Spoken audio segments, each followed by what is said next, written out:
Student, इस lecture में हम स्टोइकियोमेट्री के चैप्टर को डिस्कस करेंगे और साथ में ही सॉल्व करेंगे एक्सरसाइज को। स्टोइकियोमेट्री होती क्या है? सबसे पहले हम डेफिनेशन पढ़ते हैं और उसके बाद देखते हैं कि स्टोइकियोमेट्री जो है वो किस तरीके से हेल्पफुल है केमिस्ट के लिए। Stoichiometry is an important concept in chemistry which helps us to calculate the amount of reactant in product by using a balanced chemical equation। यानी आपने बैलेंस केमिकल इक्वेशन लिखनी है और उससे ये अंदाज़ा लगाना है कि रिएक्टेंट और प्रोडक्ट में क्या क्वांटिटेटिव रिलेशनशिप है। सादा लफ्ज़ों में, अगर एक रिएक्टेंट इस्तेमाल कर रहे हैं तो उससे कितनी प्रोडक्ट प्रोड्यूस होने वाली है, ये स्टोइकियोमेट्री कहलाती है। फॉर एग्जांपल, मैं लाइमस्टोन लेता हूँ, जैसे कि आपको नज़र आ रहा है कैल्शियम कार्बोनेट है, और कैल्शियम कार्बोनेट को जब मैं हीट करता हूँ तो कैल्शियम ऑक्साइड यानी कि CaO और कार्बन डाइऑक्साइड बनता है। अब कैल्शियम कार्बोनेट का अगर आप मोलर मास कैलकुलेट करें तो ये 100 ग्राम पर मोल होगा, और इसमें कार्बन डाइऑक्साइड कितनी प्रोड्यूस हो रही है, दैट इज 44 ग्राम।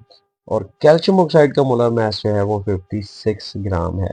यानी अगर थेरेटिकली मैं 100 ग्राम ऑफ कैल्शियम कार्बोनेट लूँ तो मुझसे डिकम्पोजिशन जब होगी तो उसके ज़रिए पैदा होने वाली कैल्शियम ऑक्साइड 56 ग्राम होगी और कार्बन डाइऑक्साइड 44 ग्राम होगी।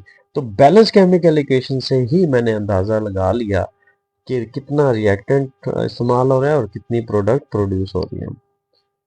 कौन कौन से जी इंपॉर्टेंट लॉज हैं जो कि स्टोइकियोमेट्री में डील करते हैं? तो नंबर 1 जो है that is law of conservation of mass. Matter can nether be created nor be destroyed. Matter को ना तो आप पैदा कर सकते हैं, ना ही आप इसको खत्म कर सकते हैं। Total mass of reactant must be equal to total mass of the product. Balance chemical equation यानी कि law of conservation of mass जब ओबे होगा तो आपने ये देखना है कि जो टोटल मास ऑफ रिएक्टेंट है it must be equal to total mass of product. आपने ये नहीं देखना कि सॉलिड था गैस होगी, लिक्विड था गैस होगी, आपने टोटल मास देखना है based on the balance chemical equation. Balance chemical equation एक ऐसी केमिकल इक्वेशन है जिसमें नंबर ऑफ एटम्स को बैलेंस रखा जाता है on reactant and productant side. Industry के अंदर ये कहाँ पे इस्तेमाल होती है जी? Determine amount of raw materials needed. कितना आपने खाम चीज इस्तेमाल करनी है, कितनी चीजें आपने इस्तेमाल करती हुई कितनी प्रोडक्ट बना ली है। कैलकुलेट द एक्सपेक्टेड प्रोडक्ट्स जी, कितनी प्रोडक्ट प्रोड्यूस हो सकती है, ये भी आप स्टोइकियोमेट्री के जरिए जो है वो पहले से ही हिसाब किताब लगा सकते हैं। ऑप्टिमाइज केमिकल प्रोसेसेस, आपने क्या करना है कि केमिकल प्रोसेसेस को जो है वो इस तरीके से डिजाइन किया जाए कि मैक्सिमम से मैक्सिमम प्रोडक्ट आपको हासिल हो। केमिकल फार्मूला, केमिकल फार्मूला एक ऐसा फार्मूला है जो किसी कंपाउंड को जाहिर करता है कि उसके अंदर कितने एटम्स मौजूद हैं और कितनी तरह के एटम्स मौजूद हैं। अब केमिकल फार्मूला में सबसे पहले हम पढ़ते हैं जी एलिमेंट क्या होता है। केमिकल फार्मूला में जो पहला टॉपिक है जी एलिमेंट्स, और एलिमेंट्स एटॉमिक फॉर्म में भी हो सकते हैं और मॉलिक्यूलर फॉर्म में भी हो सकते हैं। फॉर एग्जांपल, अगर एक ही एटम आपको नजर आ रहा है तो वो एटॉमिक एलिमेंट्स होंगे। मॉलिक्यूलर एलिमेंट्स में अगर आप देखिए oxygen 2, nitrogen 2, hydrogen 2 discrete molecules की सूरत में प्रेजेंट होंगे, बट एक ही तरह के एटम्स मौजूद होंगे। इसी तरीके से ओजोन देखें, ऑक्सीजन के ही एटम्स मौजूद होंगे। उसके बाद आ जाती है कि बारी कंपाउंड्स। कंपाउंड्स क्या हैं? जब मुख्तलिफ एलिमेंट्स को केमिकली एक फिक्स रेशियो में कंबाइन कर लिया जाता है तो कंपाउंड बनता है। ये हमने चैप्टर नंबर 1 में भी पढ़ा था। Sodium chloride, potassium chloride, potassium bromide, calcium chloride, these are the examples of ionic compounds. Covalent में वाटर है, अमोनिया है एंड CH4 है। सो कंपाउंड्स जो हैं वो आयोनिक फॉर्म के भी हो सकते हैं और कोवलेंट कंपाउंड भी हो सकते हैं। Element show single type of atoms, compound show multiple atoms. Chemical formula basically एक ऐसा फार्मूला है जो कि एक मॉलिक्यूल या कंपाउंड के अंदर मौजूद एटम्स की कुल तादाद और कितनी तरह के एटम्स मौजूद हैं उसके बारे में बताता है। एलिमेंट्स को सिंबल्स की मदद से जाहिर किया जाता है। एलिमेंट्स जो हैं उनके लिए वर्ड केमिकल फार्मूला यूटिलाइज नहीं किया जाता है। केमिकल फार्मूला बच्चों दो तरह का है। सबसे सिंपल जो फार्मूला है that is known as empirical formula. Empirical formula करता है क्या? It shows the simplest whole number ratio of atoms in a compound. एक कंपाउंड के अंदर मौजूद एटम्स के दरमियान सादा निस्बत को जाहिर करता है। अभी हम समझते हैं कि एम्पेरिकल फार्मूला जो है वो कैसे डिजाइन किया जाता है। Ionic compounds always use empirical formulas. Ionic compounds में हमेशा जो है वो एम्पेरिकल फार्मूला मौजूद होता है। लाइक सोडियम क्लोराइड NaCl, तो सोडियम का भी एक एटम, क्लोरीन का भी एक atom. Calcium chloride CaCl2, calcium का एक एटम, क्लोरीन के दो atoms. Different compounds can have the same empirical formula. मुख्तलिफ कंपाउंड्स जो है उनका एम्पेरिकल फार्मूला सेम हो सकता है। फॉर एग्जांपल ग्लूकोज है, फ्रक्टोज है, इनका मॉलिक्यूलर फार्मूला भी सेम होता है और एम्पेरिकल फार्मूला भी सेम होगा। For example hydrogen oxide peroxide, hydrogen peroxide का मॉलिक्यूलर फार्मूला है H2O2। अब यहां पर जो नंबर ऑफ एटम्स है, हाइड्रोजन के भी दो और ऑक्सीजन के भी दो, सो इन दोनों को डिवाइड करना जाए 2 2 से तो ये 1 1 हो जाएगा। सो OH is the empirical formula of hydrogen peroxide. Benzene का मॉलिक्यूलर फार्मूला देखिए C6H6। अब इसमें minimum number of atoms obviously 6, तो दोनों को जरा 6 6 से डिवाइड करते हैं तो हमारे पास जो एम्पेरिकल फार्मूला निकलेगा वो CH निकलेगा। वाटर मॉलिक्यूलर फार्मूला भी सेम है, एम्पेरिकल फार्मूला भी सेम है। बेंजीन एम्पेरिकल फार्मूला जो है इसका CH है, एसिटिलीन का भी CH है। बेंजीन का मॉलिक्यूलर फार्मूला C6H6 है। एसिटिलीन का जो फार्मूला है दैट इज C2H2। तो दोनों का एम्पेरिकल फार्मूला जो है वो CH निकला। Compound with the same empirical formula and molecular formula कौन कौन से होते हैं जी? वाटर है, कार्बन डाइऑक्साइड है, अमोनिया है। ये क्वेश्चन आपसे पूछा जा सकता है। Next topic, binary ionic compounds. ऐसे आयनिक कंपाउंड्स जिसमें दो आयंस मौजूद होते हैं वो बाइनरी आयनिक कंपाउंड्स मौजूद होते हैं। अब हमने इनका फार्मूला लिखना है तो किस तरीके से डिजाइन करना है इनका फार्मूला? सबसे पहले हम आइडेंटिफाई करेंगे कि केटाइन और एनाइंस मौजूद हैं और उन पे चार्जेस कितने हैं। फिर हम क्रिस क्रॉस मेथड जो है वो यूज करेंगे, यानी एक की वैलेंसी को दूसरी की फुट स्टेप में ले जाएंगे और पहले की जो आपके पास वैलेंसी है वो सेकंड एलिमेंट के नीचे ले जाएंगे। इसको क्रिस क्रॉस मेथड कहा जाता है। Drop charges and right subscripts, तो चार्जेस जो है उनको आप वहीं पे रहने दें, सबस्क्रिप्ट को जो है वो वैलेंसी को सबस्क्रिप्ट में ले जाएं। Simplify if necessary. अब देखिए बच्चों, लिथियम जो है वो +1 है, ऑक्सीजन जो है वो 2 नेगेटिव है, तो 2 को उठा के हम यहाँ पे लिथियम के ले आएंगे और लिथियम का +1, सिर्फ 1 जो है वो उठा के ऑक्सीजन के नीचे ले जाएंगे। तो 1 का मतलब है आप उसको निगलेक्ट कर सकते हैं। सो लिथियम ऑक्साइड हो गया। अब यहाँ पर देखिए, this is the very fine example, aluminium 3 positive, oxygen 2 negative. तो यहाँ से ऑक्सीजन का 2 उठाइए, एल्यूमिनियम के फुट में ले जाइए सबस्क्रिप्ट में, और यहाँ पे एल्यूमिनियम का जो 3 है, जो वैलेंसी नंबर है, उसको उठाइए और ऑक्सीजन के बॉटम में ले जाइए। सो Al2O3 हो गया। इसी तरीके से मैग्नीशियम Mg3n2 हो गया। So this is the table of the charges. ये आपको काफी हेल्प आउट करेगा, आपने इसको देखना है। Molecular formula, molecular formula is the chemical formula which shows the actual number of atoms of each element present in a molecule। एक molecule के अंदर मौजूद एटम्स की सही तादाद को जाहिर करने का जो केमिकल फार्मूला है that is known as molecular formula. Molecular formula के लिए एक रूल है जी, एक फार्मूला है, molecular formula is equal to n into empirical formula. यानी एम्पेरिकल फार्मूला को जो है वो नंबर n से मल्टीप्लाई कर देना। और n है क्या? बेसिकली आपने मोलर मास लिया, that is divided by empirical formula mass. Molecular molar mass को आपने एम्पेरिकल फार्मूला मास से डिवाइड करना है। Empirical formula of hydrogen peroxide is OH, that is the molar mass 17। Empirical formula mass, molar mass बच्चों इसका 34 होता है, सो 34 को 70 से डिवाइड कीजिए तो 2 आ गया। This is the n number. n number को अब आपने मल्टीप्लाई करना है एम्पेरिकल फार्मूला से, यानी 2 इंटू OH, तो ये हो जाएगा H2O2। Compounds with different empirical and molecular formula, तो hydrogen peroxide, benzene, glucose, these are the examples. Next we are going to discuss molecular formula from the structure. तो सबसे पहले आप स्ट्रक्चर फार्मूला लिखिए, उसके बाद नंबर ऑफ एटम्स को count करें हर टाइप के, then their symbols with the subscript, symbols लिखिए और उसके नीचे सबस्क्रिप्ट यानी नंबर ऑफ एटम्स आएंगे, और अगर 1 है तो उसको निकाल दें। सल्फ्यूरिक एसिड का स्ट्रक्चर फार्मूला देखिए, दैट इज H2SO4। सल्फर जो है वो double bond oxygen OH and OH। तो इस तरीके से अगर आप देखें तो 2 हाइड्रोजन है जी हमारे पास, 1 सल्फर और 4 ऑक्सीजन है। सो इसका मॉलिक्यूलर फार्मूला H2SO4 बन गया। नेक्स्ट एग्जांपल देखिए जी, एसिडिक एसिड है CH3COOH। सो 2 कार्बन, 4 हाइड्रोजन और 2 ऑक्सीजन मौजूद है।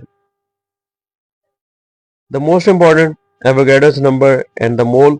एवोगाड्रो नंबर है क्या? This is the magical number 6.02 into 10^23 particles. Mole क्या है? अब हम मोल को एवोगाड्रो नंबर से जो है वो रिलेट करते हैं। किसी भी चीज की वो क्वांटिटी जिसमें एवोगाड्रोस नंबर ऑफ पार्टिकल्स मौजूद होते हैं वो मोल कहलाती है। फॉर एग्जांपल हम इसको एनालॉग करते हैं डेली शॉपिंग या डेली ग्रोसरी से। आप किसी शॉप पे जाते हैं और आप कहते हैं कि जी मुझे 1 दर्जन अंडे चाहिए, 1 डजन एग चाहिए, तो उसमें कितने अंडे आपको शॉपकीपर देगा? Obviously 12। So 12 is the number and dozen is the quantity. इसी तरह हमारे पास मोल जो है वो क्वांटिटी है और उसमें एवोगाड्रोस नंबर जो है वो पार्टिकल्स की तादाद है। अब ये एटम्स भी हो सकते हैं, आइंस भी हो सकते हैं, मॉलिक्यूल्स भी हो सकते हैं, फार्मूला यूनिट भी हो सकता है, डिपेंडिंग अपॉन के कौन सा कंपाउंड या एलिमेंट मौजूद है। Molar mass of 1 mole of the substance is equal to the molar mass। 1 mole of carbon atoms, कितने एटम्स की तादाद है जी? 6.02 into 10^23। मोलर मास कितना निकला? 12। अब यहाँ पे देखिए बच्चों, मॉलिक्यूलर स्पीशी आ गई है, तो ये मॉलिक्यूल्स की तादाद होगी। अब एटम्स नहीं होंगे बल्कि हम लिखेंगे 6.02 into 10^23 मॉलिक्यूल्स। इसका मास कितना आएगा? 16/2, 16 मल्टीप्लाई बाय 2 दैट इज 32 ग्राम। अब यहाँ पर देखिए, सोडियम क्लोराइड एक आयनिक कंपाउंड है और इसमें मॉलिक्यूल्स नहीं होते बल्कि फार्मूला यूनिट्स होते हैं। तो 6.02 into 10^23 फार्मूला यूनिट्स। मास कितना आएगा? सोडियम का 23 है, क्लोरीन का 35.5 है, सो 58.5 ग्राम हो जाएगा। Remember one thing, atomic mass, molecular mass हमेशा AMU में आप एक्सप्रेस करेंगे, जबकि मोलर मास जो है वो आप ग्राम्स के अंदर जाहिर करेंगे। नेक्स्ट हमारे पास है जी chemical equation. Chemical equation basically है क्या? किसी भी केमिकल रिएक्शन को या किसी भी केमिकल चेंज को जाहिर करने के लिए हम एक इक्वेशन लिखते हैं, उसको केमिकल इक्वेशन कहा जाता है। केमिकल इक्वेशन लिखते हुए आपको किन चीज़ों का ध्यान रखना है? इट मस्ट ओबे लॉ ऑफ कंजर्वेशन ऑफ मास, यानी कि जितना मास रिएक्टेंट हैंड साइड पे इतना ही मास प्रोडक्ट हैंड पे होना चाहिए, नो मैटर कौन सा मॉलिक्यूल कौन से कंपाउंड में कन्वर्ट हुआ है।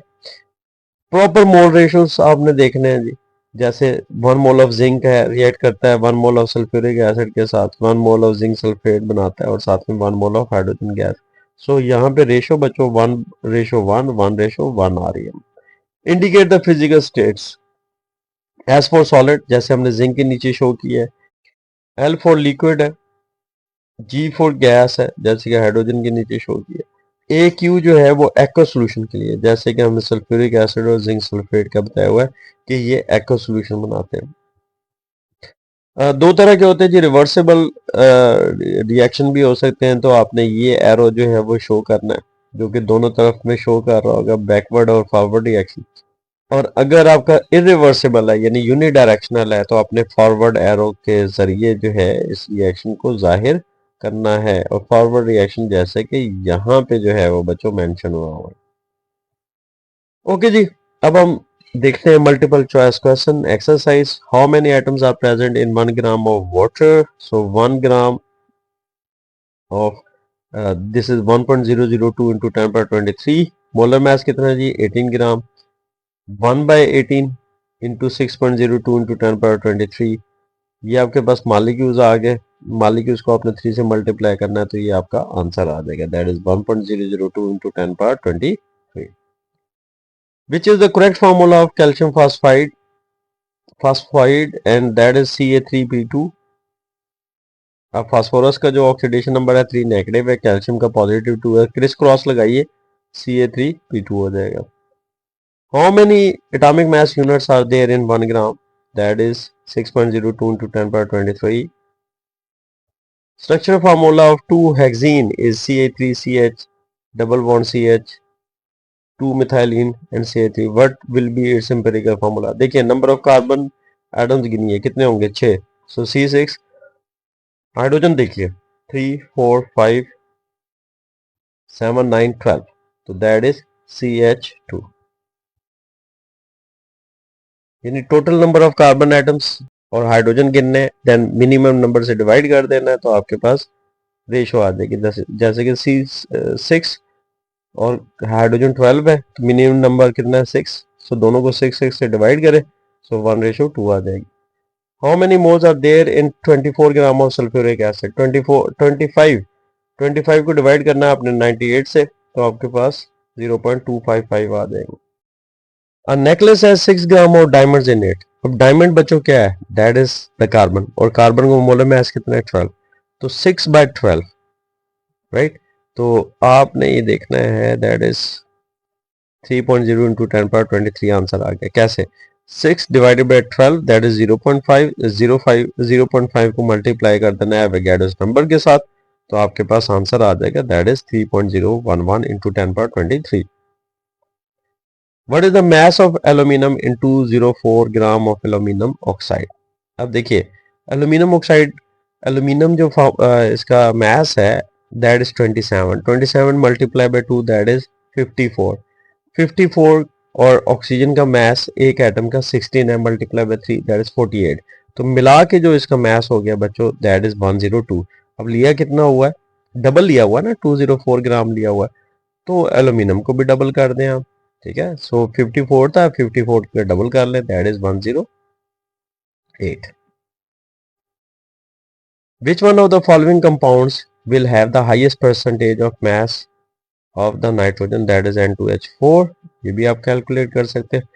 When 1 mole of each of the following compound is reacted with oxygen, which will produce the maximum amount of carbon dioxide, that is C2H6. Write down the chemical formula of barium nitride.